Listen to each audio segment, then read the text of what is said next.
الحمد لله والصلاة والسلام على سيدنا محمد وعلى آله وأصحابه أجمعين. أما بعد فأعوذ بالله من الشيطان الرجيم. بسم الله الرحمن الرحيم. نحن نقص عليك نبأهم بالحق إنهم فتية آمنوا بربهم وزدناهم هدى.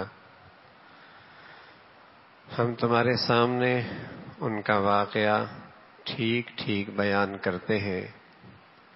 نحن نقص علیک نبأهم بالحق، ہم تمہارے سامنے ان کا واقعہ ٹھیک ٹھیک بیان کرتے ہیں.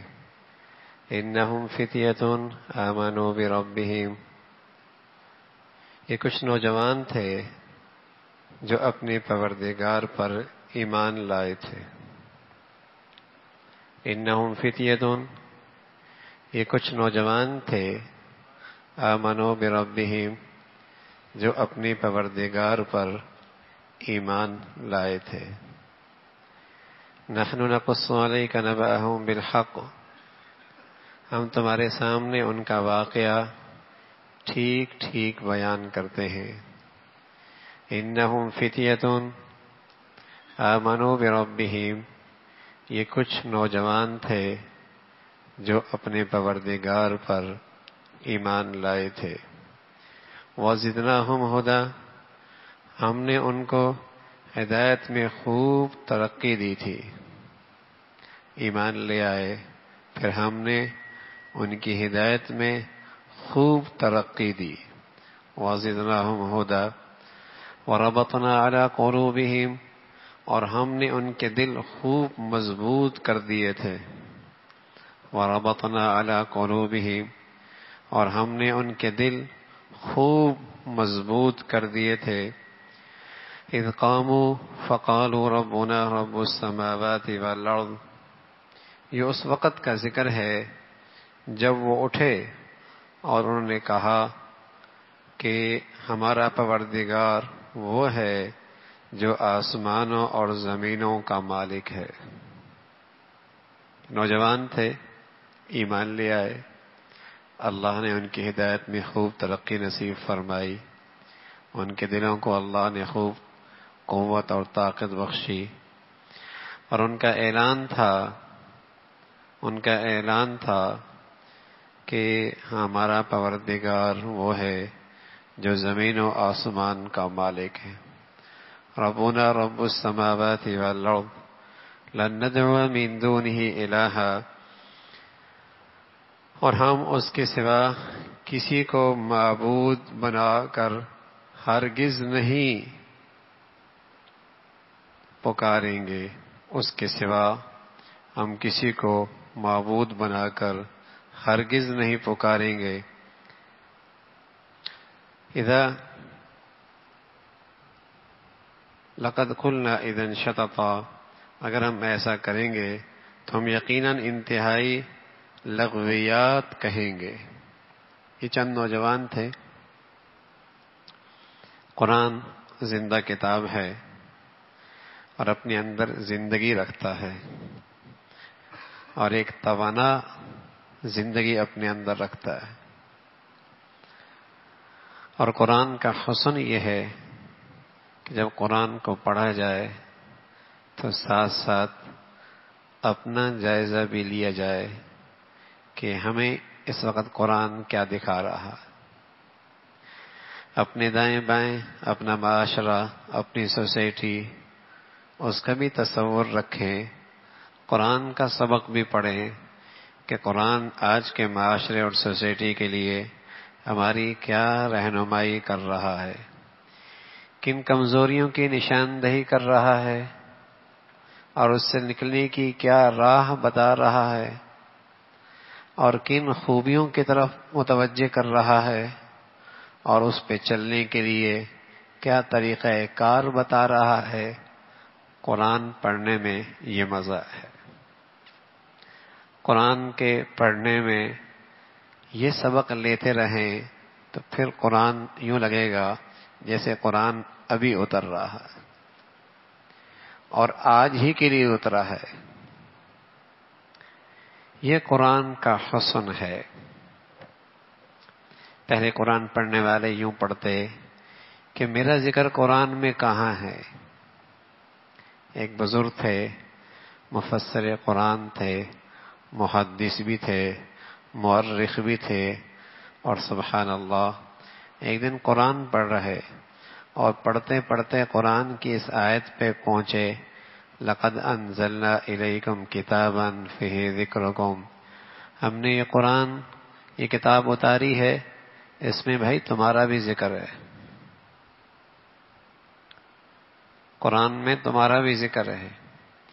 وہ تو قرآن پڑھ ہی یوں رہے تھے کہ قرآن میری کیا رہنمائی کرتا ہے، تو فوراً چونک اٹھے، اچھا میرا بھی ذکر ہے، کہاں ہے، کدھر ہے، کن صفحات میں ہے، کن آیات میں ہے، کن الفاظ میں ہے.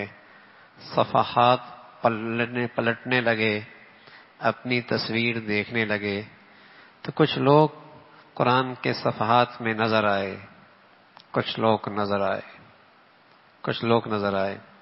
الذین ينفقون فی السراء والضراء والکاظمین الغیظ والعافین عن الناس واللہ یحب المحسنین.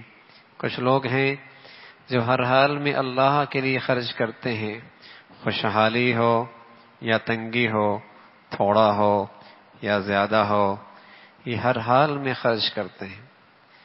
غصہ پی لیتے ہیں، اللہ کے بندوں کو معاف کر دیتے ہیں، اللہ کے بندوں پر احسان کرتے ہیں. ان سے کوئی غلطی سرزد ہو جائے فوراً دیر نہیں کرتے،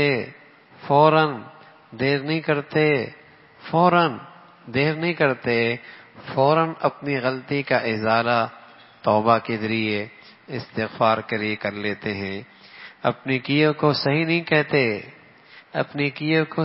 کہتے، اپنے گناہ کو صحیح نہیں کہتے، اپنی غلطی کو صحیح نہیں کرتے، گناہ کوئی تعویل نہیں کرتے، غلط بات پر اصرار نہیں کرتے، گناہ پر اصرار نہیں کرتے. وَلَمْ يُصِرُّوا عَلَى مَا فَعَلُوا، فوراً توبہ کرتے ہیں. کچھ لوگ نظر آئے. پڑھنے والے نے جب دیکھا کہ ذکر تو ہے کچھ لوگوں کا، لیکن میرا شمار تو ان میں نہیں ہے. کچھ لوگ اور نظر آئے، قرآن کے اوراق پلٹنا شروع کیے. کچھ لوگ اور نظر آئے، والذین یجتنبون کبائر الاثم والفواحش وَإِذَا مَا غَضِبُوا هُمْ يَغْفِرُونَ وَالَّذِينَ اسْتَجَابُوا لِرَبِّهِمْ وَأَقَامُوا الصَّلَاةَ وَأَمْرُهُمْ شُورَىٰ بَيْنَهُمْ وَمِمَّا رَزَقْنَاهُمْ يُنْفِقُونَ. کچھ لوگ اور نظر آئے. یہ کون لوگ ہیں؟ یہ کبائر سے بچتے ہیں، فواحش بے حیائی سے بچتے ہیں، غصہ ہوتے ہیں تو معاف کر دیتے ہیں، اللہ کے حکم کے سامنے سر خم تسلیم کرتے ہیں، نماز کا اہتمام کرتے ہیں، اپنے معاملات مشورے سے حل کرتے ہیں، اہل مشورے سے رائے لیتے ہیں، پھر اپنا معاملہ آگے چلاتے ہیں، اللہ کا دیا ہوا اللہ کے راہ میں خرچ کرتے ہیں. یہ لوگ بھی ہیں. قرآن نے ان کا تذکرہ کیا ہے. یہ قرآن پڑھنے والا کہنے لگا یہ تذکرہ بجا، یہ تذکرہ بھی سچا. زمین پہ چلنے والے ایسے لوگ بھی یقیناً ہوئے، لیکن قرآن میں ذکر ہے، لیکن میرا نہیں ہے، یہاں پر میرا ذکر نہیں ہے. کچھ لوگ اور نظر آئے قرآن کے اوراق، اس لیے کہ قرآن نے کہا تیرا بھی ذکر ہے، تو کہاں کھڑا ہے. کچھ لوگ اور نظر آئے. یہ کیسے لوگ ہیں؟ تتجافى جنوبهم عن المضاجع يدعون ربهم خوفا وطمعا ومما رزقناهم ينفقون. یہ کچھ اور لوگ ہیں، بستر پہ میٹھی نیند نہیں، اڑ جاتے ہیں، ان کے پہلو بستروں سے الگ رہتے ہیں، اللہ کے سامنے رات کی تنہائی میں کھڑے ہو جاتے ہیں. سبحان اللہ، اللہ کو پکارتے ہیں، اپنی غلطیاں دیکھتے ہیں تو اللہ سے ڈر بھی لگتا ہے، اللہ کی رحمت کی طرف دیکھتے ہیں تو امید بھی ہو پاتی ہے. تو یوں اللہ کو خوف اور امید کے ساتھ پکارتے ہیں. رات کا اکثر پہلو اللہ کے سامنے کھڑے ہو کے گزرتا ہے. یہ کہنے لگا اے اللہ، یہ تذکرہ بھی بجا اور یہ تذکرہ بھی سچا، لیکن میرا تذکرہ تو اس میں کوئی نہیں ہے۔ اب قرآن کے کچھ اوراق میں ایک زندگی کا دوسرا رنگ نظر آیا، کچھ لوگ اور نظر آئے۔ ان کا نقشہ کیا ہے؟ وَإِذَا ذُكِرَ اللَّهُ وَحْدَهُ اشْمَأَزَّتْ قُلُوبُ الَّذِينَ لَا يُؤْمِنُونَ بِالْآخِرَةِ وَإِذَا ذُكِرَ الَّذِينَ مِن دُونِهِ إِذَا هُمْ يَسْتَبْشِرُونَ۔ جب اکیلے اللہ کی وحدانیت، عظمت، بڑائی کے تذکرے آتے ہیں، پیشانی پہ بل آ جاتے ہیں، چہرے پہ ناگواری آ جاتی ہے، اچھے نہیں لگتا یہ تذکرہ۔ اور جب دنیا کے تذکرے، اہل دنیا کے تذکرے، اللہ کے غیر کے تذکرے، تو بڑا ذوق شوق دکھاتے ہیں اس مجلس میں، بڑا ذوق شوق دکھاتے ہیں اس مجلس میں، جی لگتا ہے اس مجلس میں، کہنے لگے اللہ میری پناہ، میرا ان سے کوئی تعلق نہیں۔ تذکرہ ہے کچھ لوگوں کا، لیکن میرا اے اللہ ان سے کوئی تعلق نہیں۔ کچھ لوگ اور نظر آئے، کچھ لوگ اور نظر آئے۔ ما سلککم فی سقر قالوا لم نک من المصلین ولم نک نطعم المسکین وکنا نخوض مع الخائضین وکنا نکذب بیوم الدین۔ یہ کون لوگ ہیں؟ ما سلککم فی سقر، کیوں پڑے ہو جہنم میں؟ کہنے لگے لم نک من المصلین، نماز نہیں پڑھتے تھے، نماز نہیں پڑھتے تھے۔ وَلَمْ نَكُ نُطْعِمُ الْمِسْكِينَ، ضرورت مندوں کو کھانا نہیں کھلایا کرتے تھے۔ وَكُنَّا نَخُوضُ مَعَ الْخَائِضِينَ، بے دینوں کے ساتھ مل کر دین کا اور اہل دین کا مذاق اڑایا کرتے تھے، طنز کیا کرتے تھے، طعنے دیا کرتے تھے، مذاق اڑایا کرتے تھے۔ وَكُنَّا نُكَذِّبُ بِيَوْمِ الدِّينِ، قیامت پہ ہمیں ایمان ہی کوئی نہیں تھا۔ تو کہنے لگا اے اللہ میری پناہ، میرا ان سے کوئی تعلق نہیں۔ لیکن آپ نے کہا ہے، تیرا بھی ذکر ہے، تلاش کر کے رہوں گا، اپنا تلاش کروں گا، اپنے آپ کو قرآن میں دیکھوں گا کہاں ہوں میں۔ کچھ لوگ نظر آئے۔ وَآخَرُونَ اعْتَرَفُوا بِذُنُوبِهِمْ خَلَطُوا عَمَلًا صَالِحًا، کچھ لوگ اور ہیں، اچھائیاں بھی کرتے ہیں، برائیاں بھی کرتے ہیں، نیکیاں بھی ہو جاتی ہیں، بدیاں بھی ہو جاتی ہیں، صحیح بھی چلتا ہے، کہیں بھٹک بھی جاتا ہے، کہیں گر بھی جاتا ہے، کہیں پھسل بھی جاتا ہے، لیکن اسے اپنی غلطی کا اعتراف ہے۔ اے اللہ غلط ہو گیا، اے اللہ غلط ہو گیا، اے اللہ غلط ہو گیا، اے اللہ غلط ہو گیا۔ تو جب یہ ذکر آیا تو کہنے لگا اے اللہ میرا تذکرہ بھی آ گیا، میں بھی اس آیت میں موجود ہوں۔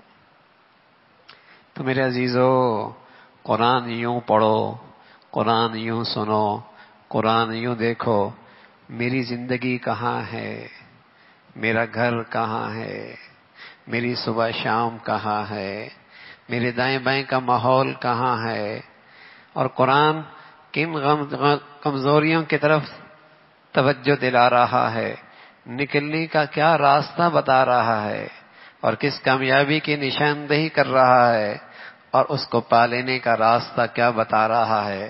یہ ہے قرآن، یہ ہے اللہ کا کلام۔ اس انداز سے قرآن پڑھا کرو۔ تو یہ واقعہ تو بہت صدیوں پہلے گزرا ہے، بہت صدیوں پہلے۔ ایک عیسائی بادشاہ تھا، ایک بادشاہ تھا جسے رومی بادشاہ تھا، جسے دنیا دقیانوس کے نام سے یاد کرتی ہے۔ وہاں چند نوجوان آئے، اور اس وقت کا جو سچا مذہب تھا، ان چند نوجوانوں نے اس سچے مذہب کو قبول کر لیا۔ یہ تعداد ایمان والوں کی بہت اقلیت میں، اور بے دینی کی تعداد بے انتہا، ان گنت، بے شمار تعداد۔ پوری سوسائٹی، بلکہ گھرانہ، سوسائٹی، پورا معاشرہ، پورا ملک، پورا حکومتی مشینری، سب ایک طرف، اور یہ چند نوجوان سچے مذہب پہ آ گئے، سبحان اللہ. آمنو پھر ایمان لے آئے. بس اوقات آدمی گھبراتا ہے، میں اکیلا ہی چلا تو کیسے چلوں گا، اکیلا کیسے چل سکتا ہوں، میں اکیلا کالج میں کیسے چل سکتا ہوں، میں اکیلا یونیورسٹی میں کیسے چل سکتا ہوں، میں اکیلا دوستوں میں ٹھیک کیسے ہو سکتا ہوں. ہاں، اتنی چھوٹی سی تعداد ہے اور اس کے مقابلے میں پورا معاشرہ، پوری سوسائٹی، پورا گھرانہ، پورا ملک. تو اللہ یوں ہی تو یہ کہانی کے طور پہ قصہ نہیں بتا رہا نا، میرے اور آپ کے لیے حوصلہ دینے کے لیے، حوصلہ دینے کے لیے کہ حق پہ چلنے والی اقلیت کتنی تھوڑی کیوں نہ ہو، راستہ صحیح ہو، راستہ صحیح ہو، اللہ کی مدد اور نصرت سے بہت بڑی اکثریت پہ یہ اقلیت غالب آ جایا کرتی، غالب آ جایا کرتی. اوٹو باندھ کمر کیوں ڈرتا ہے، پھر دیکھ خدا کیا کرتا ہے.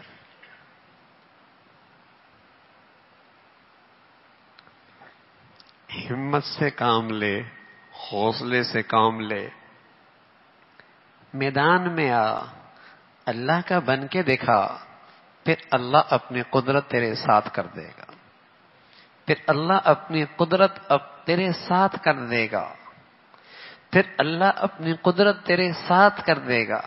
تیری زندگی میں وہ ہوگا جو کسی اسباب سے، کسی سبب سے نہیں ہوتا، جو کسی سبب سے نہیں ہوتا. تیری زندگی میں وہ نقشہ ظاہر ہوگا کہ دنیا والوں کی آنکھیں حیران ہو جائیں گی، حیران ہو جائیں گی، یہ کیسے ہو گیا.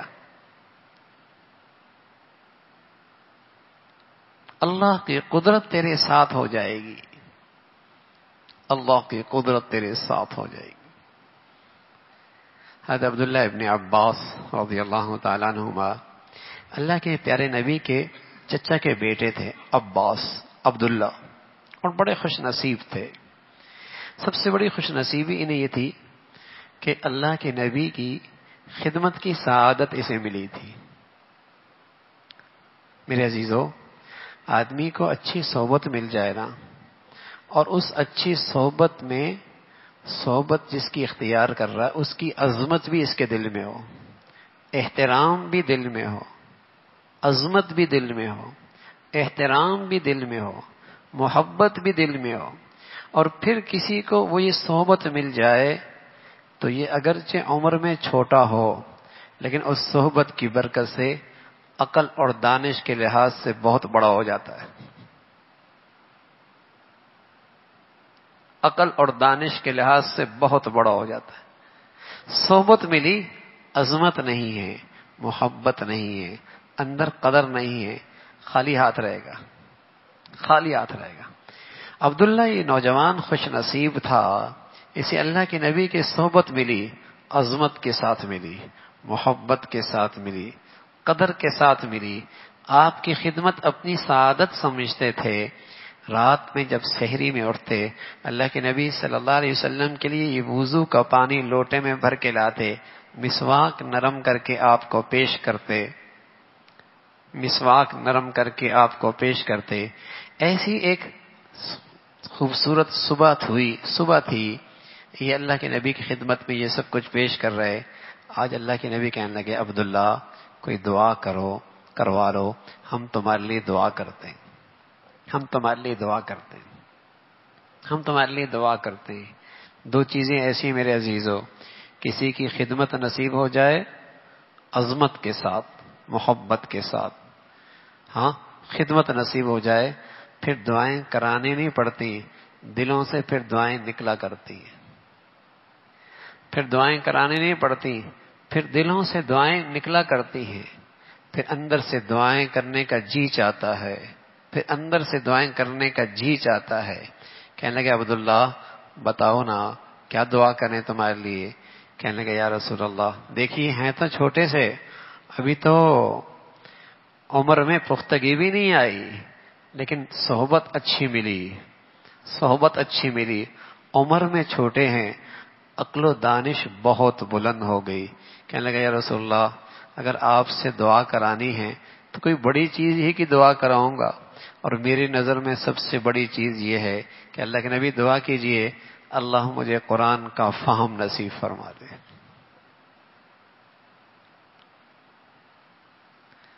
آج کے نوجوان سے پوچھو میاں تیری زندگی کی چاہت کیا ہے، کیا تیری پسند ہے؟ ہاں میرے عزیزو، جیسا ماحول ہے تو نظر بھی پھر ویسی ہی ہو گئی نا۔ دائیں بائیں کا ماحول جو غلط ہو گیا تو نظر بھی ایسی ہو گئی، چاہتی بھی ایسی ہو گئی، ایسی چاہتے ہو گئی کہ ابا اماں کے سامنے پیش کریں شرمندگی ہوتی ہے، کسی شریف آدمی کے سامنے ذکر کریں شرم آتی ہے۔ لیکن اس صحبت کا نتیجہ ہے نا جو دائیں بائیں ہیں، جن کے ساتھ اٹھتے بیٹھتے ہیں، یہ اس کا اثر ہے ہاں کہ گھٹیا مقاصد ہو گئے،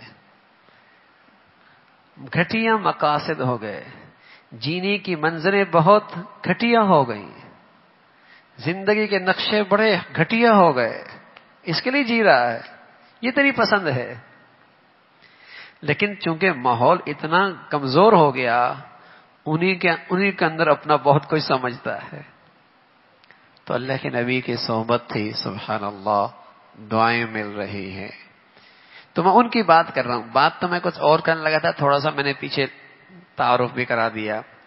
اللہ کے نبی صلی اللہ علیہ وسلم اس نوجوان سے کہنے لگے احفظ اللہ یحفظک، احفظ اللہ تجدہ تجاہک، اے بیٹے یا بنیا، اے بیٹے تو اللہ کا خیال رکھنا، اللہ تیرا خیال رکھے گا۔ تو اللہ کے حکموں کا خیال رکھنا تو اللہ کی مدد اور نصرت کو آنکھوں کے سامنے پائے گا۔ جو کوئی خم ٹھوک کے میدان میں اللہ کی خاطر کھڑا ہوتا ہے، پھر اللہ بھی وہ کرتا ہے کہ جو کسی اسباب کے نقشے سے نہیں ہوتا، اللہ اپنی قدرت سے کرتا۔ تو یہ واقعہ حوصلہ دینے کے لیے ہے، ہمت دینے کے لیے ہے، طاقت دینے کے لیے ہے، توانائی دینے کے لیے ہے کہ اپنے آپ کو تنہا نہ سمجھنا، اکیلا نہ سمجھنا، کمزور نہ سمجھنا، مایوس نہ ہونا، ہمت نہ ہارنا۔ تم نے دوستی کس سے لگائی ہے، تعلق کس پہ بنایا ہے، ایمان کس سے لایا ہے، وہ ذات بہت بڑی ہے، وہ ذات بہت بڑی ہے۔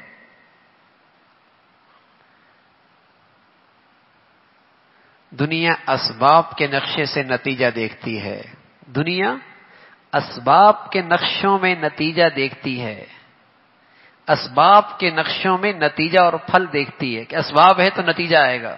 اور سبحان اللہ، صاحب ایمان اللہ کی قدرت کو دیکھ کر نتیجہ دیکھتا ہے۔ دنیا اسباب سے تحت نتائج دیکھتی ہے، اسباب ہیں تو نتائج ہیں۔ مسلمان کا ایمان کیا ہوتا ہے؟ اسباب بھی کسی کی ذات کے تحت ہیں، جب چاہے اسباب کو ہٹا دے، نتائج دکھا دے، جب چاہے اسباب ہٹا دے، اثرات دکھا دے۔ عموماً دنیا اسباب کے تحت نتائج دیکھتی ہے، یہ ہوگا تو یہ ہوگا، یہ ہوگا تو یہ ہوگا۔ ایمان والا کیا کہتا ہے؟ اسباب ہوں تب بھی وہی کرتا ہے، اور اس کی قدرت ایسی ہے اسباب کے بغیر بھی نتائج دکھا سکتا ہے۔ اور ایک تو طبعی اسباب ہے نا، طبعی جو آنکھوں سے نظر آتے ہیں، طبعی اسباب، اور ایک مانوی اسباب ہیں، مانوی اسباب۔ وہ کیا ہے؟ اعمال صالحہ، جس سے اللہ کی قدرت ساتھ ہو جاتی ہے۔ مانوی اسباب، اللہ کی قدرت ساتھ ہو جاتی ہے، پھر اللہ ان طبعی اسباب کا محتاج نہیں رہتا، جو اس واقعے میں آپ کو نظر آئے گا، جو اس واقعے میں نظر آئے گا۔ تو اس میں ہم اپنی زندگی کے لیے توانائی لیں، اپنی زندگی کے لیے اس میں قوت لیں، یہ ہمارے اور آپ کے لیے۔ نحن نقص علیک نبأہم بالحق، چند نوجوان ہیں، جن کا صحیح واقعہ آپ کے سامنے بیان کرتے ہیں. انہم فتیۃ آمنوا بربی. یہ کون ہے چند نوجوان؟ یہ اپنے رب پر ایمان لے آئے تھے. اللہ کی قدرت کا ایک نظام ہے. ٹھیک ہے، اللہ کا ایک نظام ہے. قدم تم بڑھاؤ، آگے میں سنبھال لوں گا. قرآن نے یہی سبق دیا ہے. آمنو، پہلے ایمان لے آؤ، پھر آگے کیا ہے؟ وزدناہم ہدی، پھر ہم ان کی ہدایت میں ترقی دے رہے ہیں. قدم تم بڑھاؤ، پھر ہم سنبھال لیں گے. جیسے کہتے ہیں نا قرآن میں فشکروا لی اشکرکم، تم میرے شکر کرو میں تمہارے شکر کی قدر کروں گا. ہم کیا کہتے ہیں؟ پہلے اللہ کرے پھر ہم کریں گے. اللہ کیا کہتا ہے؟ فاذکرونی اذکرکم، تم مجھے یاد رکھو میں تمہیں نہیں بلاؤں گا، میں تمہیں یاد کروں گا، تم مجھے یاد کرو. پہلے تم قدم بڑھاؤ. کسی نے سچ کہا ہے کہ مجھے کیسے پتہ چلے گا کہ اللہ مجھے یاد کرتا ہے یا نہیں کرتا، اللہ میرا خیال کرتا ہے یا نہیں کرتا، کیسے پتہ چلے گا؟ فرمایا دیکھ لو تم کتنا اللہ کو یاد کرتے ہو. تم دیکھ لو تم اللہ کا کتنا لحاظ کرتے ہو. جتنا تم کرتے ہو اتنا اللہ تمہیں یاد بھی کرتا ہے، اتنا تمہارا لحاظ بھی کرتا ہے. پتہ نہیں اللہ مجھ سے محبت کرتا ہے نہیں کرتا. دیکھ لو بھائی تم اللہ کی محبت کا کتنا حق ادا کرتے ہو. یہ تو تمہارے ہاتھ میں ہے. تو نوجوان ہیں آمنوا بربہم، ایمان لے آئے اپنے رب پر، اپنے رب پر ایمان لے آئے. آپ ایک لفظ دیکھیے، قرآن نے یوں نہیں کہا آمنوا باللہ، اللہ پر ایمان لے آئے، بلکہ کہا آمنوا بربہم، اپنے رب پر ایمان لے آئے. یہ بھی ایک بڑی سبق آموز چیز ہے، بڑی تربیت کی بات ہے، بلکہ آج کی دنیا کے لیے بہت بڑی رہنمائی ہے. قرآن کا کوئی لفظ اتفاقاً نہیں آتا، یوں ہی بھرتی نہیں ہے کوئی لفظ دے دیا. ہر لفظ کا اپنی جگہ پہ آنا ایک معنی رکھتا ہے، ایک مقصد رکھتا ہے. آمنوا بربہم، رب پر ایمان لے آیا. آمنوا باللہ نہیں کہا، آمنوا بربہم کہا. آمنوا، یہ ایک بات یاد رکھیے گا، آگے بھی آئے گا. آمنوا بربہم، وہ نوجوان اپنے رب پر ایمان لے آئے. قدم تم اٹھاؤ پھر اللہ تمہیں اپنی نصرت میں، اپنی رحمت کے آغوش میں لے لے گا. کیا کیا اللہ نے؟ وزدناہم ہدی، ہم نے ان کی ہدایت میں اور ترقی دے دی، خوب ترقی دے دی. عجیب لفظ استعمال کیے قرآن نے، وَرَبَطْنَا عَلَىٰ قُلُوبِهِمْ. یہ ربطنا کہتے ہیں، ربط کہتے ہیں مشکیزہ ہو اور اس کے اوپر کا منہ کو باندھ دیا جائے، یہ رباط، باندھ دیا جائے، اندر سے پانی نکلنے نہ پائے. تو مطلب یہ ہے کہ ہم نے اسے ہدایت پر استقامت دی، ایسا کہ دل کو بند کر دیا کہ اب یہاں سے ہدایت کا نور نکلنے نہ پائے. انہیں ہدایت پر استقامت دے دی، انہیں ہدایت پر استقامت دے دی. وَرَبَطْنَا عَلَىٰ قُلُوبِهِمْ اِذْ قَامُوا، جب وہ کھڑے ہوئے. یہ جو لفظ ہے نا کھڑے ہوئے، یہ نہیں کہ پہلے بیٹھے تھے اب کھڑے ہو گئے، یہ مطلب نہیں ہے. یہ ایسا ہی ہے جیسے یہ اپنے موقف پہ کھڑا ہے. یہ محاورے میں استعمال ہوا ہے. جیسے ہم کہتے ہیں نا کسی کے بارے میں یہ شخص اپنے موقف پہ کھڑا ہے، یہ اپنی بات پہ کھڑا ہوا ہے. یہ مطلب نہیں کہ پہلے بیٹھا تھا اب کھڑا ہو گیا، پہلے سوئے ہوئے تھا اب کھڑا ہو گیا. تو قرآن کے الفاظ بھی ایسی ہیں، اذ قاموا، جب وہ کھڑے ہوئے. کیا مطلب؟ یعنی اپنی موقف پہ کھڑی ہوئی ہے، اپنی بات پہ جمے ہوئی ہے. کیا کہنے لگے؟ لوگوں نے ان سے کہا کیا کر رہے ہو؟ سب سے بڑا سوال آ گیا. تم اپنے گھر والوں سے الگ، خاندان سے الگ، سوسائٹی سے الگ، معاشرے سے کٹ جائے، ملک سے کٹ جاؤ گے، پوری قوم سے کٹ جاؤ گے، یہ بتاؤ تمہارے معاش کا کیا ہوگا؟ اس دور کا بھی سب سے بڑا سوال تھا، اور آج کے بچے کے نوجوان کے سامنے بھی سب سے بڑا مسئلہ معاش ہے۔ ایسا ہی ہے نا بھائی؟ معاش۔ بتائیے آج کا نوجوان کالج میں کیوں جاتا ہے، یونیورسٹی میں کیوں جاتا ہے، ڈگریوں کے پیچھے کیوں بھاگتا ہے، دنیا بھر کی خاک کیوں چھانتا ہے؟ کیا مقصد ہے؟ ایمان سیکھنے کے لیے جاتا ہے؟ اللہ کو پانے کے لیے جاتا ہے؟ آخرتی کھیتی سنوارنے کے لیے جاتا ہے؟ ایک ہی مقصد ہے نا، معاش، معیشت، اسٹیٹس۔ کے جی سے لے کر ڈگریوں تک، مشرق سے لے کر مغرب تک، یہ کیوں خاک چھانتا ہے بھائی؟ باپ بھی خون پسینے کی کمائی لگا دیتا ہے، یہ بھی اپنی زندگی کا قیمتی سرمایہ صرف کر دیتا ہے، کیا چیزیں پیچھے؟ معاش۔ ایسا ہی ہے نا؟ تو ان نوجوانوں کے سامنے سب سے خوفناک ہتھیار ان کے سامنے لا کھڑا کر دیا، جس سے آدمی ڈر جاتا ہے، جس ہتھیار سے آدمی، جس کے سامنے آدمی زیر ہو جاتا ہے، ہتھیار ڈال دیتا ہے۔ کیا؟ معاش کا کیا ہوگا؟ ملازمت نہیں ملے گی۔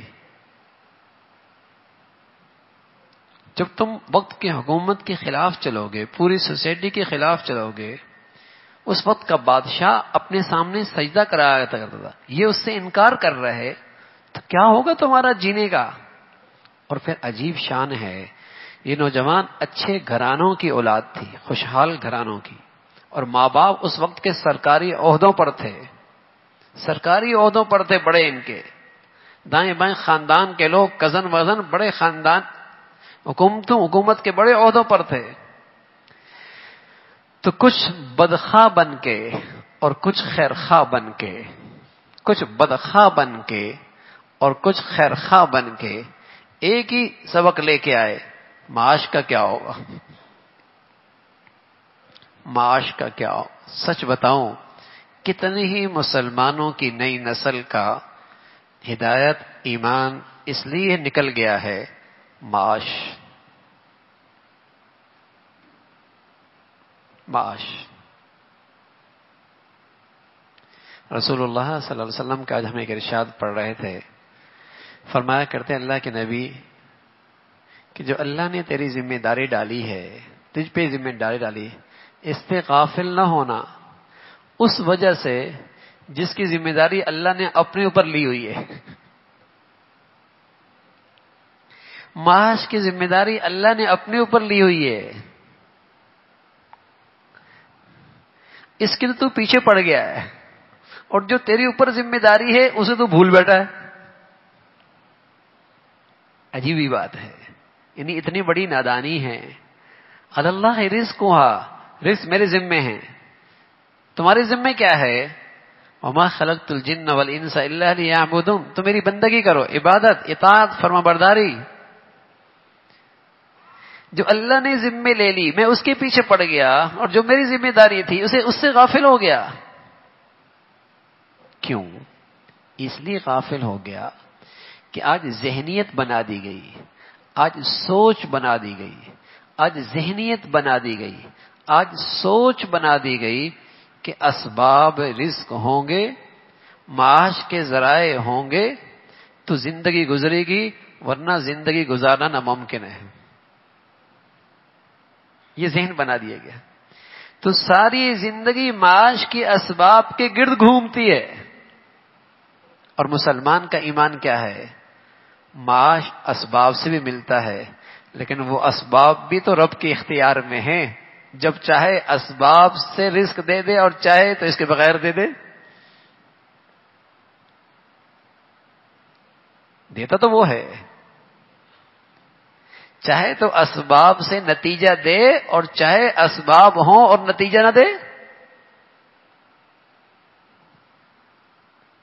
یہ آج کا سب سے بڑا مسئلہ ہے، سب سے بڑا مسئلہ۔ معاش. میں نے کون سا لفظ استعمال کیا اور نوجوانوں نے؟ آمنو بربی، رب کے استعمال، آمنو باللہ نہیں کہا. پھر آگے کہا ربنا رب السماوات والارض. یہاں بھی اللہ نہیں کہا، کوئی اور اللہ کی کسی خوبی کا ذکر نہیں کیا، رب کہا. تو یہ آج کے دور کے لیے بہت بڑی تعلیم ہے، آج کے دور کے لیے بہت بڑی تعلیم ہے، بہت بڑا سبق ہے، بہت بڑے فتنوں سے نجات ہے. اگر مسلمان کا رب کی ربوبیت پہ ایمان ہو جائے کہ میرا پالنے والا، میری اولادوں کو پالنے والا، میری زندگی کو سنوارنے والا میرا رب ہے، اگر اس پہ یقین آ جائے، یہ یقین آ جائے، اس پر اس کا ایمان پختہ ہو جائے، تو معاش کے سواری پہ آنے والے جتنے فتنے ہیں یہ سب سے محفوظ ہو سکتا ہے.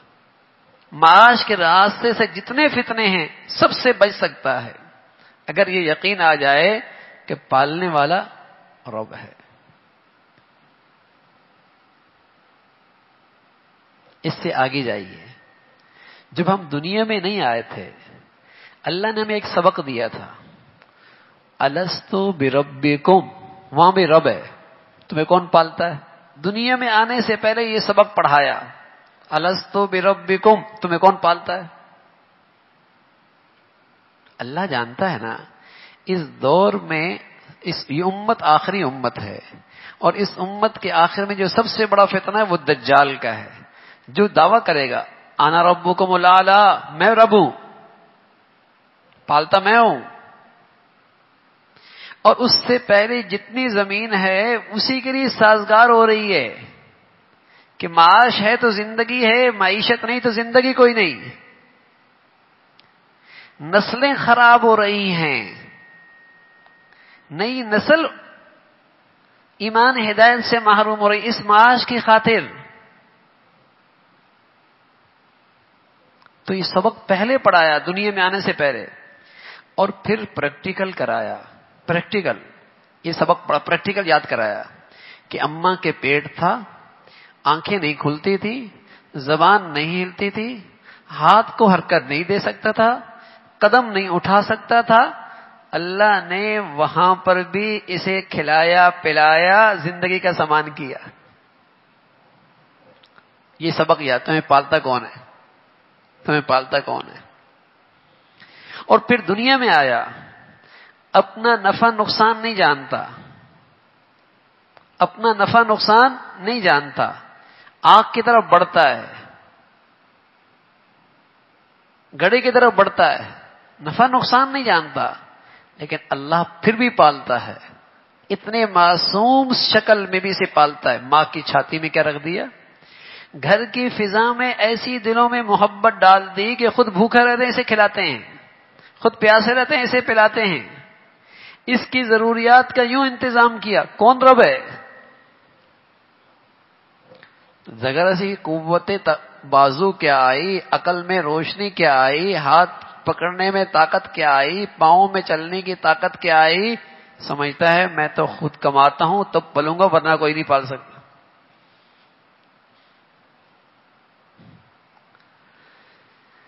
تو اس نوجوان سے دائیں بائیں کے سب لوگوں نے آ کے ان نوجوانوں سے یہ کہا بھائی کھاؤ گے کہاں سے؟ معاش کا کیا ہوگا؟ کس راہ کا انتخاب کیا ہے تم نے؟ کس راستے پہ چل پڑے ہو بھائی؟ کھاؤ گے کہاں سے؟ معیشت کا کیا ہوگا؟ معاش کا کیسے ہوگا؟ زندگی کیسے گزرے گی؟ سب سے بڑا سوال. بتائیے آج کے نوجوانوں کو اس سوال سے دو چار ہونا پڑتا نہیں پڑتا؟ بلکہ ساری زندگی اسی گرد گزر رہی ہوتی ہے. اب سنیے نوجوانوں نے کیا کہا. انہوں نے کہا ربنا رب السماوات والارض، میرا رب ہے، مجھے کون پالتا ہے؟ جو زمین و آسمان کی مخلوق کا مالک ہے اور انہیں پالنے والا ہے. صرف میرا مسئلہ تو میری ایک ذات کا ہے، جس پر میرا ایمان ہے وہ تو زمین و آسمان کے نہ جانے کتنی مخلوقوں کو پالتا ہے. چٹان کے اندر کیڑا ہو تو کون پالتا ہے؟ سمندر میں مچھلی ہیں تو کون پالتا ہے؟ بلوں میں چمٹی ہے تو کون پالتا ہے؟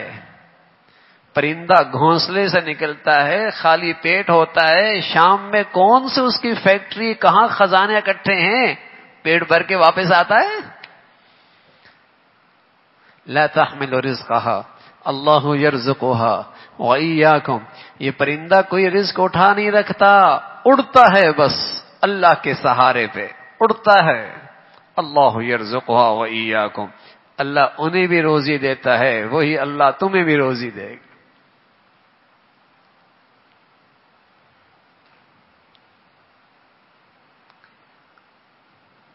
تمام دجالی قوتیں، دجال کے پاس بھی یہی ہتھیار ہوگا، معاش۔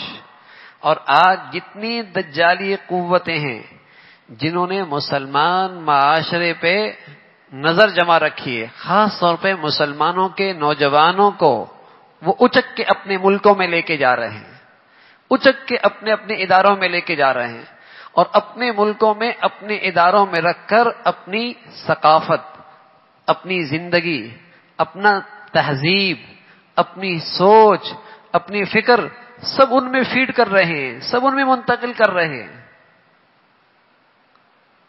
راستہ کون سے اختیار کیا؟ معاش،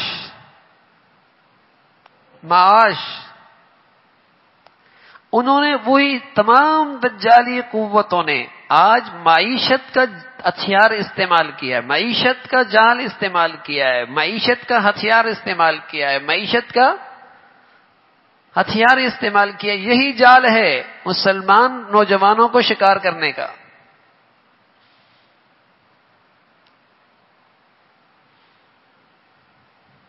یہی جال اختیار کیا۔ کمانے کیا گئے؟ ہاں، ایمانی دے بیٹھے، دینی دے بیٹھے۔ کفر اور اسلام کا فرق ختم ہو گیا،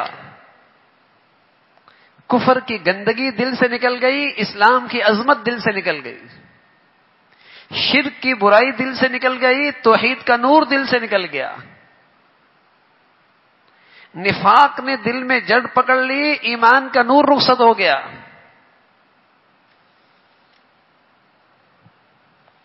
تو ان نوجوانوں نے مجھ اور آپ کو سبق دیا ہے۔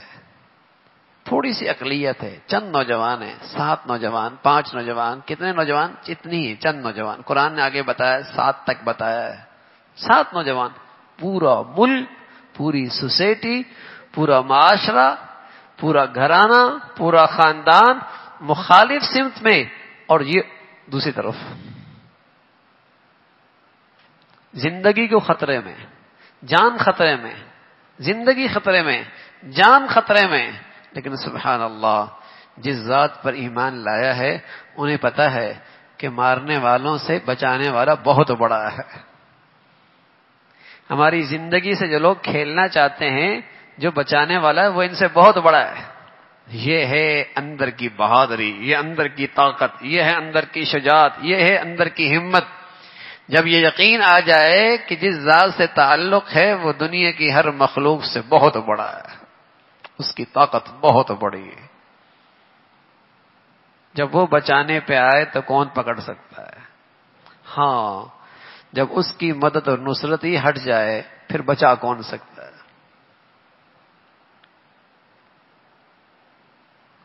ہمارے گھرانے میں تو دائیں بائیں سب مسلمان ہوتے ہیں، سب مسلمان ہوتے ہیں، پھر بھی دین پہ چلنے میں ہم گھبراتے ہیں۔ ہمارے اسکول کالج یونیورسٹی میں تو سب مسلمان ہوتے ہیں، پھر بھی ایمان کے تقاضے پورے ہم شرماتے ہیں، ہمت نہیں کرتے، ہمت نہیں کرتے، ہمت نہیں کرتے، لوگ کیا کہیں گے؟ اور سچ بات ہے، جب تک ڈرتے رہو گے لوگ کہتے رہیں گے، جب تک ڈرتے رہو گے لوگ کہتے رہیں گے۔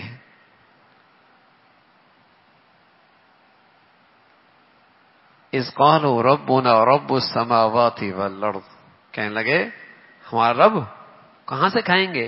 معاش کا کیا ہوگا؟ معیشت کا مسئلہ، کہنے لگے ربنا رب السماوات والارض، جو زمین و آسمان کو پالتا ہے ان کا رب ہے، ان کا مالک ہے، وہ ہمارا رب ہے۔ ہم نے کوئی سہارا کسی معمولی ذات کا نہیں لیا، ہم نے کسی محتاج ذات پر ایمان نہیں لایا، ہم نے کسی کمزور مخلوق پر ہمارا ایمان نہیں ہے. ہم نے کوئی چلتے پھرتے معبود نہیں بنائے. ہم پتھروں کے ڈھیروں کے سامنے نہیں جھکے. ہم قبر کی مٹی کے سامنے نہیں جھکتے. ہم نے پتھروں کے سامنے سر نہیں رکھا. ہم نے انسانوں کے بنائے مورتیوں کے سامنے اپنی پیشانی نہیں ٹکائی. ہمارا رب تو رب السماوات والارض ہے، وہ ہمارا رب ہے. لن ندعو من دونه الہا، لن ندعو من دونه الہا. ان پر زور یہ تھا، ان پر زور زبردستی یہ تھی کہ وقت کا جو بادشاہ اس کے سامنے سر جھکاؤ، اسے اپنے معبود بنا لو. کہنے لگے اللہ کے سوا ہم کسی کو معبود نہیں بنا، اللہ کے سوا ہم کسی کو نہیں پکار سکتے اپنی حاجت کے لیے، اپنی مشکلات کے لیے. لا معبود الا اللہ، لا مقصود الا اللہ، لا محبوب الا اللہ، لا الہ الا اللہ. حاجت روا، مشکل کشا، حاجت روا، مشکل کشا سوائے اللہ کے اور کوئی نہیں.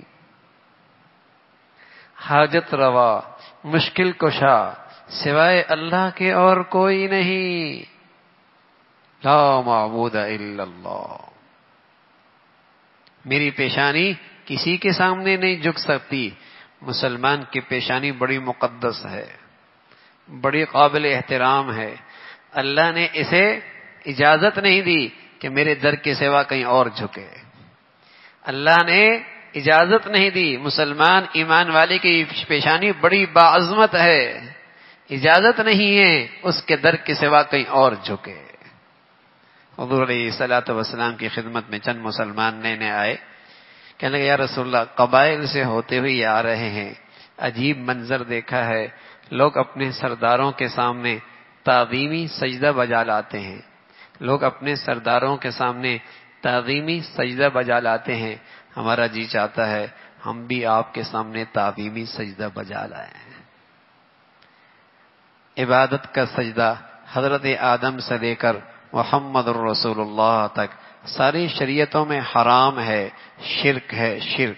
اگر عبادت کا سجدہ کسی اور کے سامنے کیا جائے ایمان ختم ہو جاتا ہے، آدمی اسلام سے کفر میں داخل ہوتا ہے. بہت بڑا شرک ہے، شرک بہت بڑا ظلم ہے. ان الشرک لظلم عظیم. ساری شریعتوں میں حرام رہا ہے. البتہ تعظیمی سجدہ پہلی شریعتوں میں جائز تھا. آپ علیہ الصلوۃ والسلام کی شریعت میں تعظیم کا سجدہ بھی حرام ہے. آپ نے فرمایا میری شریعت میں اس کی کوئی گنجائش نہیں. اگر گنجائش ہوتی عورت سے کہتا اپنے مرد کے سامنے تعظیمی سجدہ بجا لا، لیکن میری شریعت میں گنجائش کوئی نہیں ہے، اس کی گنجائش کوئی نہیں ہے. پیشانی ایمان والی کی بڑی باعظمت ہے، بڑی محترم ہے. ہر در پہ نہیں جھکا کرتی، صرف اللہ کے سامنے. کہنے لگے لن ندعو من دونہ الہا لقد قلنا اذا شططا. اگر ہم نے ایسا کر لیا بڑی حماقت والی بات ہوگی، بڑی کمزور بات ہوگی کہ اللہ کے سوا ہم کسی اور کو حاجت روا پکاریں، کسی اور کو اپنی مشکل میں پکاریں. ہاں، لا الہ الا انت سبحانک انی کنت من الظالمین. ایک اللہ کا پیغمبر ہے، ایک اللہ کا پیغمبر ہے. آزمائش کے گھاٹی میں آ گئے، آزمائش میں پھنس گئے، امتحان آن پڑا، امتحان آن پڑا. سمندر ہے، مچھلی ہے، مچھلی کا پیٹ ہے، پیغمبر اس کے اندر ہے. کیا آزمائش ہے. ہاں، مچھلی کے پیٹ میں آ گئے تو پیغمبر نے مشکلات میں کسے پکارا، مصیبت میں کسے پکارا، آزمائش میں کسے پکارا، آزمائش کے گھڑی میں کسے پکارا. لا الہ الا انت سبحانک انی کنت من الظالمین. سبحانک، اے اللہ تو کمزوری سے پاک ہے، تو کمزوری سے پاک ہے. تو میری فریاد رات کے اندھیرے میں، سمندر کی تہ میں، مچھلی کے پیٹ میں، ہاں وہاں بھی تو میری فریاد سن سکتا ہے، تیرے سوا اور کوئی نہیں. یہ یقین ہو جائے، یہ ایمان ہو جائے. ربنا رب السماوات والارض. میرے عزیزو، مشکل سے مشکل دینی ماحول میں آدمی دین پہ تبھی چل سکتا ہے جب اللہ کی ذات پہ ایمان مضبوط ہو، اللہ کی قدرت پہ یقین صحیح ہو. اللہ ہے.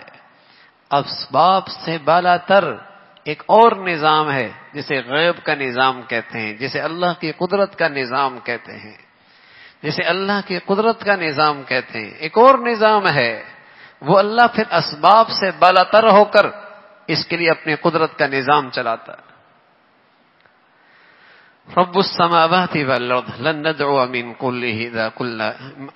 من دون الہ لقد قلنا اذا شططا هؤلاء قومنا اتخذوا من دوني آلیہ. یہ ہماری قوم کے لوگ ہیں. هؤلاء قومنا، یہ ہماری قوم کے لوگ ہیں. لوگوں نے کہا اپنی قوم کی بات سن لو، ان کی بات سمجھ لو، یہ تمہارے بارے میں فکر مند ہو رہے ہیں کہ زندگی کیسے گزرے گی. تو نوجوان کہنے لگے یہ ہم جانتے ہیں ہماری قوم کے لوگ ہیں، لیکن اب ان میں اور ہم میں بہت دوریاں ہو گئیں. یہ ہر جائی ہیں، سب کے سامنے سر جھکاتے ہیں، اور ہم یک جائی ہیں، صرف اللہ کے سامنے سر جھکاتے ہیں. ٹھیک ہے تو ہماری قوم، لیکن ان میں اور ہم میں اب بہت فاصلے ہو گئے ہیں. یہ ہر ایک کے سامنے ہاتھ پھیلاتے ہیں، ہم ایک ذات کے سامنے ہاتھ پھیلاتے ہیں. یہ سب کے سامنے پیشانیاں ٹیکتے ہیں، ہم ایک اللہ کے سامنے پیشانی ٹیکتے ہیں. ان کے نہ جانے کتنے معبود ہیں، ہمارا ایک معبود ہے. ہیں ہماری قوم کے، جانتے ہیں ہم انہیں اچھے طریقے سے پہچانتے ہیں، لیکن اب ان میں اور ہم میں بڑے فاصلے ہو گئے ہیں، بہت بڑے فاصلے ہو گئے ہیں. ہؤلاء قومنا، ہاں ہیں یہ ہمارے قوم کے لوگ. اتخذوا من دونہ آلیہ، جنہوں نے اپنے پروردگار کو چھوڑ کر دوسرے معبود بنا رکھے، دوسرے معبود بنا رکھے. اس ذات کو چھوڑ رکھا ہے جو حقیقی معبود ہے. ہاں، زمین و آسمان کا حقیقی مالک، اسے چھوڑ رکھا ہے. اپنے تراشے ہوئے بت بنا رکھے ہیں، انسانوں کو معبود بنا رکھا ہے. جس کے ہاتھ میں قوت اور طاقت دیکھی اسی کے سامنے سر جھکا لیا ہے. جسی کے سامنے اختیارات دیکھے اسی کو اپنی مشکلوں کا حل سمجھ لیا ہے. جس کے سامنے اسباب دیکھے اسی کے سامنے اپنی پریشانیوں کا حل سمجھ رکھا ہے. انہوں نے اور معبود بنا رکھے ہیں اللہ کو چھوڑ کر. فرمایا لولا یأتون علیہم بسلطان بین، اور ان کا یہ عقیدہ صحیح ہے تو وہ اپنے معبودوں کے ثبوت میں کوئی واضح دلیل کیوں نہیں پیش کرتے. یہ ان کا عقیدہ غلط ہے، ان کے پاس کوئی دلیل نہیں ہے. اگر صحیح ہوتا کوئی واضح دلیل لے کے آتے. فمن اظلم ممن افترى علی اللہ کذبا، بھلا اس شخص سے زیادہ ظالم کون ہوگا جو اللہ پر جھوٹ باندھے. یہ کون سے اللہ پہ جھوٹ باندھ رہے ہیں؟ اللہ کی ذات میں شریک کرنا، اللہ کی صفات میں شریک کرنا، اللہ کا حق کسی اور کو دینا، اللہ کا حق کسی اور کو دینا، یہ نا انصافی ہے. یہ سب سے بڑا ظلم ہے.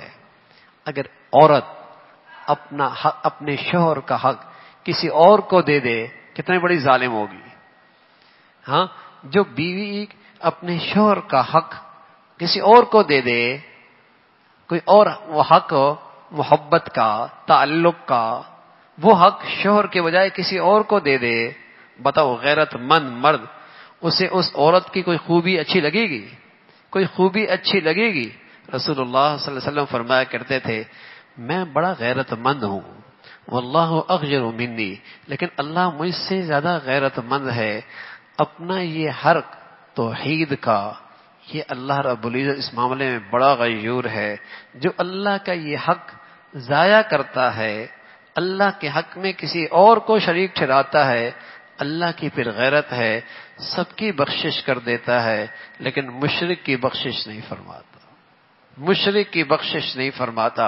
اور یوں کہا اللہ نے ان الشرک لظلم عظیم، شرک سب سے بڑا ظلم ہے. ہمارے الفاظ میں، اردو کے الفاظ میں ظلم کسے کہتے ہیں؟ کسی کا مال لے لیا، کسی کی عزت لے لی، کسی سے کوئی مال لوٹ لیا، کسی کو تکلیف دے دی، ہم اسے ظالم کہتے ہیں نا. یہ بھی ظلم کی شکلیں ہیں، لیکن ظلم کی جتنی شکلیں ہیں ان سب میں سب سے بڑا ظلم کیا ہے؟ اللہ کے حق میں ناانصافی کرنا. اس لیے اللہ کافر کے بارے میں کہتا ہے فمن اظلم ممن کذب علی اللہ، یہ سب سے بڑے ظالم ہیں، اس لیے کہ یہ اللہ کا حق میں ناانصافی کرتے ہیں، یہ اللہ کے حق میں ناانصافی کرتے ہیں. کوئی کہتا ہے اللہ کا بیٹا ہے، کوئی کہتا ہے اللہ کی بیٹیاں ہیں، کوئی کہتا ہے عزیر اللہ کا بیٹا ہے، کوئی کہتا ہے عیسیٰ علیہ السلام اللہ کا بیٹا ہے. کسی نے مورتیاں بنا کر ان کے سامنے سجدہ کرنے لگے، کوئی قبر کے سامنے طواف کرنے لگ گئے، کوئی غیر اللہ کے سامنے حاجتیں مشکلات پیش کرنے لگ گئے. یہ ہے شرک اللہ کے حق میں. فرمایا فمن اظلم ممن افترى علی اللہ کذبا. تو بس اتنا ہی آج کافی ہے. جزاکم اللہ. سبحانک اللہم بحمدک، نشہد ان لا الہ الا اللہ، نستغفرک ونتوب الیک.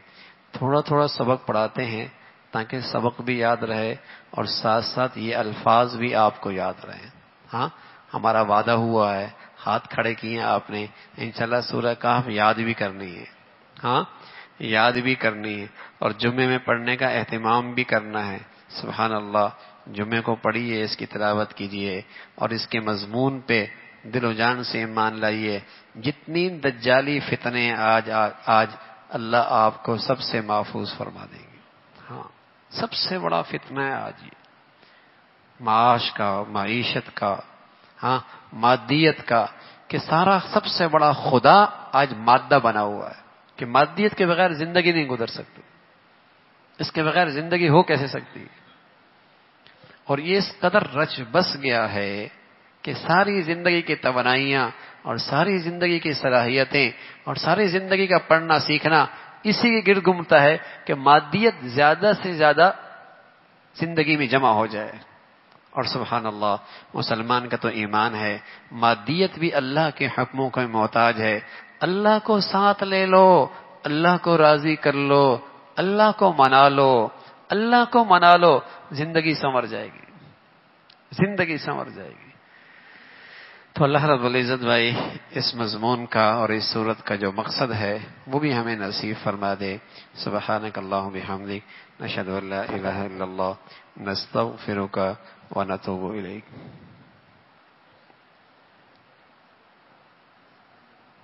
کوئی سوال ہے تو لکھا ہوا تحریراً. یہ سوال جواب کی نشست ہم نے اس لیے رکھی کہ بس اوقات آدمی ہر ایک سے اپنی مشکل اور اپنی زندگی کے معاملے میں اور اپنی کوئی ایسی بات جو پوچھ نہیں سکتا، تو ہم نے کہا کہ چلو تحریراً لکھ دیں گے، سب کو بھی فائدہ ہو جائے گا اور ان کا اپنا بھی فائدہ ہو جائے گا.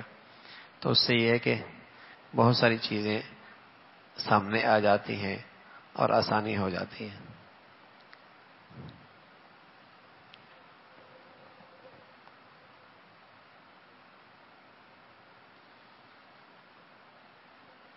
کسی کا سوال نہیں آج؟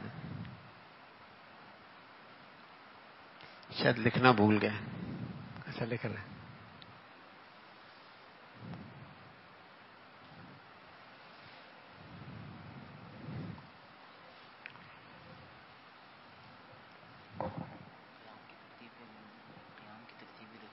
رکھیے. کس کی طرف سے؟ پھر نہیں بولنا. فوڈ بینک کی طرف سے. Food bank.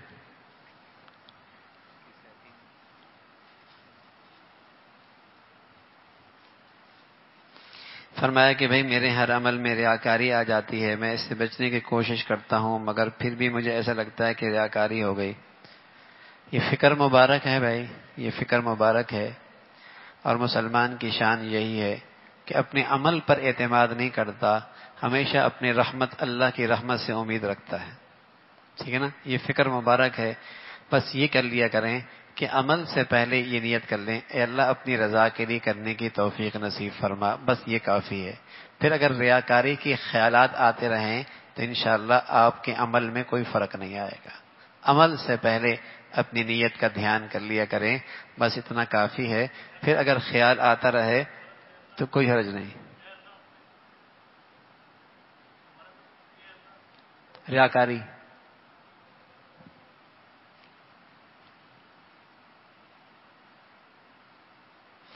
دوست کیسا ہونا چاہیے؟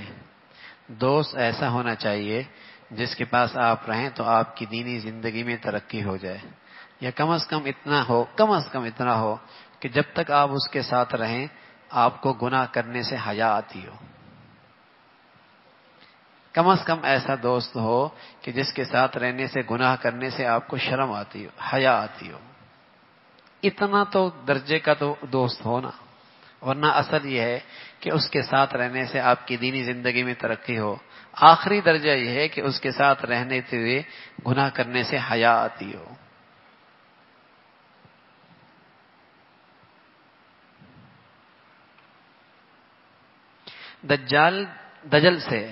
دجل کے میں نے فریب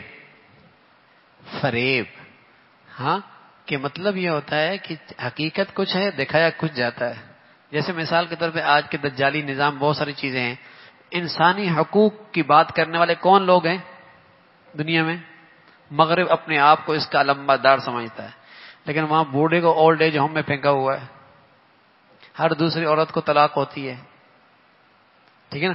اور وہی جو انسانی حقوق کی بات کر رہے ہیں، کتے بلیوں کے لیے ان کے پاس خوراک موجود ہے، لیکن دنیا کے انسانوں پر آگ برسا رہے ہوتے ہیں صرف اس معاشی کنویں پہ، آگ جسے کہیں کہ تیل کے کنووں پہ قبضہ کرنے کے لیے اور ملکوں کے خزانوں پہ قبضہ کرنے کے لیے انسانوں کے اوپر آگ پھینک رہے ہوتے ہیں.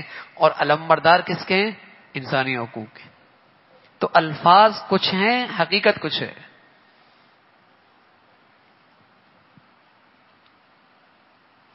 غیبت اور بدنظری سے کیسے بچا جائے؟ غیبت سے تو آپ تصور کریں نا کہ غیبت بے لذت گناہ ہے. نقصان کتنا ہے، وعید کیا ہے؟ شاید یہ قرآن میں اس سے بڑی وعید کسی کے بارے میں ہو. فرمایا ایسا ہے جیسے مردار بھائی کا گوشت کھاتا ہے. ٹھیک ہے نا. تصور کرے اور یہ یقین کرے کہ ہر گناہ کا میری زندگی میں ریئیکشن ہوگا. یہ ہو نہیں سکتا کہ گناہ کا زہر کھا لے اور اس کی صحت پر اور اس کی زندگی پہ اثر نہ ہو. یہ ہو نہیں سکتا. ایسی بدنظری کے معاملے میں بھائی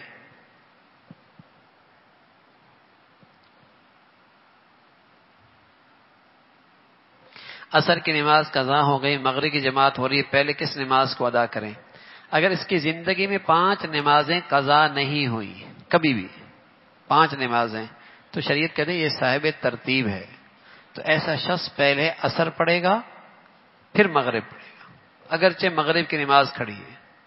لیکن اگر اس کی نمازیں 5 سے زیادہ قضا ہو چکی ہیں پھر پہلے مغرب پڑھ لے اور پھر اس کے بعد عصر بعد میں قضا کر لے. ایک زمانہ تھا سلطان غیاث الدین، بڑا بادشاہ تھا. تو خواجہ قطب الدین بہت بڑے بزرگ سے، کاکی، خواجہ قطب الدین کاکی، بہت بڑے بزرگ گزرے. جب ان کا انتقال ہونے لگا تو انہوں نے وصیت کی کہ میرا جنازہ وہ شخص پڑھائے جس کی عصر کی 4 رکعتیں سنتیں کبھی قضا نہ ہوئی ہوں اور تکبیر اولیٰ کبھی نہ رہی ہو. میرا جنازہ وہ پڑھائے جس کی عصر کی 4 رکعتیں کبھی قضا نہیں ہوں اور کبھی تکبیر اولیٰ نہ رہی ہو. اس وقت کا بادشاہ سلطان غیاث الدین صاحب وہ آگے بڑھے اور نماز پڑھائی. کہا زندگی بھر کبھی تکبیر اولیٰ فوت نہیں ہوئی اور زندگی بھر کبھی عصر کی 4 رکعتیں پہلے والی سنتیں کبھی قضا نہیں ہوئی. اس وقت کے بادشاہوں کا حال یہ تھا.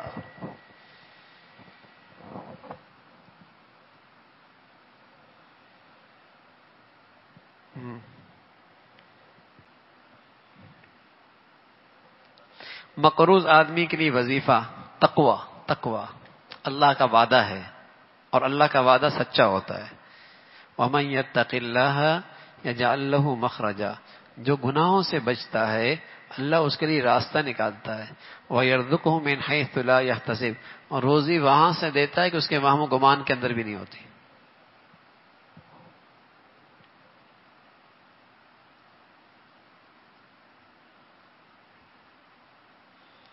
مسلمان کی زندگی صبح سے لے کر رات تک کیسی ہونی چاہیے؟ بس مختصر تو یہ بتا سکتا ہوں کہ صبح سے لے کر شام تک، شام سے لے کر صبح تک یہ کرے کہ بس اللہ کا کوئی حکم نہ ٹوٹے. بس زیادہ نفل نہیں پڑھ سکا کوئی بات نہیں، زیادہ تسبیحات نہیں پڑھ سکا کوئی بات نہیں، بس اللہ کا حکم کوئی نہ ٹوٹے، گناہ کوئی نہ ہو.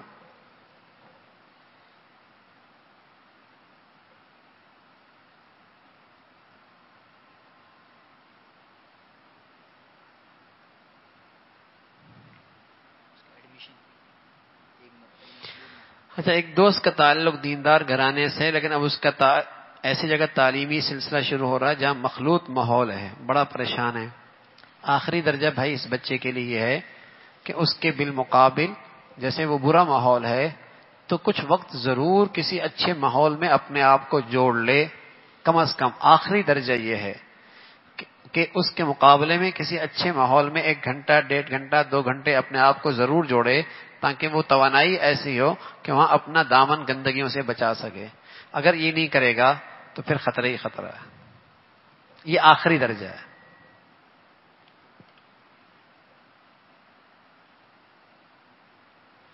ایک مسلمان کی زندگی کا مقصد کیا ہونا چاہیے؟ قرآن حدیث کے مطابق قرآن نے بتایا ہے وَلَا تَمُوتُنَّ إِلَّا وَأَنْتُمْ مُسْلِمُونَ. تم ایسی زندگی گزارو کہ تمہارا جینا بھی فرما برداری پر ہو، تمہارا مرنا بھی فرما برداری پر ہو. جب جینا مرنا فرما برداری ہے، یہ ہے مسلمان کی زندگی کا مقصد.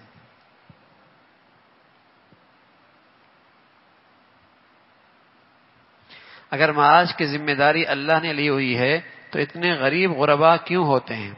اللہ نے ذمہ داری لی ہوئی ہے، لیکن اللہ نے یہ نہیں کہا ہے کہ سب کو مالدار بنا دوں گا. اگر غریب دیندار ہوگا، اللہ کے حکموں کو راضی ہوگا تو انشاءاللہ اپنی غربت پر بھی خوش ہوگا، اور تھوڑے پر بھی وہ بہت صبر شکر کرے گا. وہ یوں سمجھے گا جیسے کہ ایئرپورٹ پر آپ کا دوست آیا اور اس نے آپ کے 2 بیگ لے لیے اور 1 بیگ آپ کے پاس رہنے دیا، اور آپ سے کہا کہ دبئی ایئرپورٹ پہ آنا، میں تمہیں تمہارے 2 بیگ واپس کر دوں گا. آپ دبئی ایئرپورٹ پہنچے، وہ 2 بیگ بھی آپ کو واپس مل گیا، 60 سینٹ کی بوتل بھی مل گئی. آپ خوش ہوں گے نہیں ہوں گے؟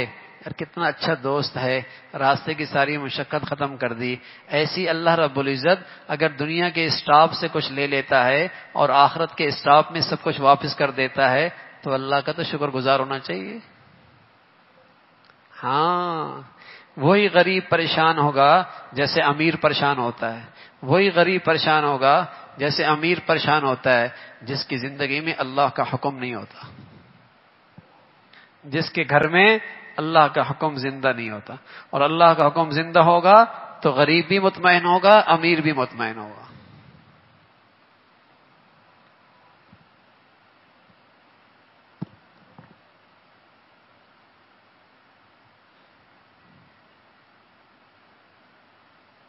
مغرب عشاء کے درمیان تھوڑا دیر آرام کر سکتے ہیں، کچھ نہیں تھکاوٹ کی وجہ سے. فجر کی پابندی کی کوئی تدبیر؟ بھئی تہجد کی بھی تدبیر ہے.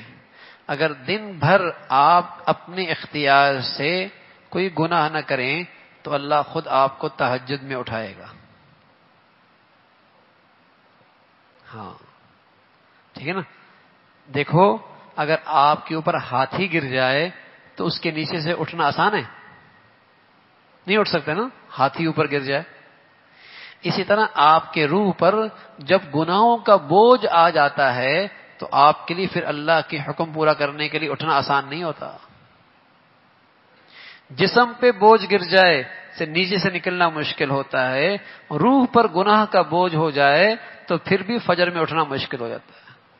تو اگر دن بھر کی زندگی صاف کر لو اور روح پر گناہ کا بوجھ ہٹا دو، صبح اٹھنا آسان ہو جائے گا.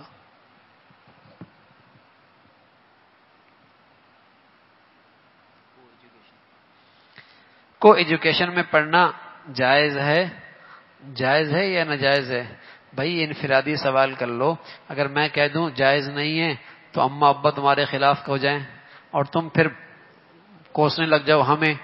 ہاں یا تو پھر ان نوجوانوں جیسا ایمان لے آؤ، مزہ آ جائے. ٹھیک ہے نا.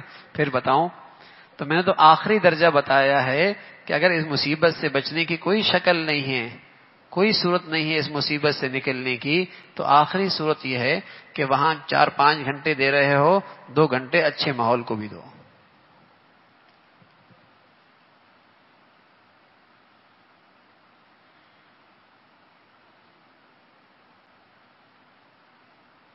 عورتیں اکثر غیبت کرتی ہیں، جب ان سے کہا جائے غیبت ہو تو کہتی ہیں نہیں، ہم اس کے سامنے بھی بول سکتے ہیں۔ بات تو صحیح کرتی ہیں، ویسے ہی کہتی ہیں۔ اس کا حل یہی ہے بھائی، ماحول میں لے کے آؤ ان کو، جیسے آپ ماحول میں آتے ہیں، اپنے گھر والوں کو بھی ماحول میں لے کے آؤ۔ عورتوں کو بھی بہت ماحول کی ضرورت ہے، بہت زیادہ۔ گھر بن گیا، سوسائٹی بن گئی۔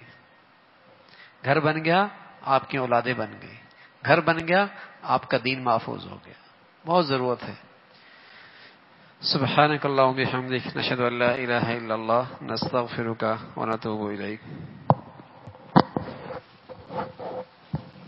جی ہاں بھائی، یہاں آج والے ہیں